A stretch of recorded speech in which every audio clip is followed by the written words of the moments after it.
बूढ़ा राजा की कहानी। हिंदी स्टोरी ऑन बूढ़ा राजा। बहुत समय पहले की बात है। एक दूर दराज के पहाड़ों के बीच स्थित एक छोटे से राज्य में एक राजा राज करता था। उसका नाम था बूढ़ा राजा।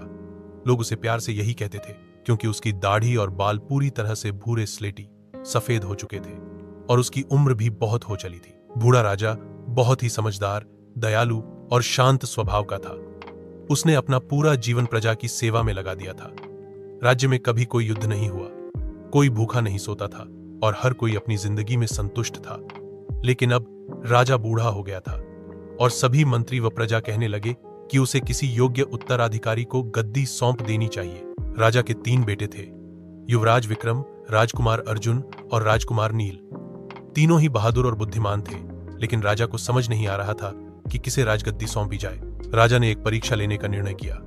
उसने तीनों बेटों को बुलाया और कहा, तुम तीनों को एक एक थैली दी जाती है जिसमें कुछ बीज हैं। इन बीजों को तुम 1 साल तक संजोकर रखना और देखना कि कैसे इनसे तुम कुछ उपजाते हो। जो सबसे अच्छी फसल लाएगा वही मेरा उत्तराधिकारी बनेगा। तीनों बेटे बीज लेकर चले गए। विक्रम ने सोचा, इन बीजों को महंगे खेत में बोऊंगा और सबसे अच्छी खाद डालूंगा।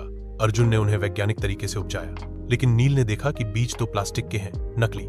उसने कुछ नहीं बोया बल्कि सच को समझकर वापस आ गया। 1 साल बाद तीनों फिर दरबार में आए। विक्रम और अर्जुन बड़ी बड़ी उपज लेकर आए, लेकिन नील खाली हाथ था। राजा ने मुस्कुराते हुए नील से पूछा, तू कुछ लेकर क्यों नहीं आया?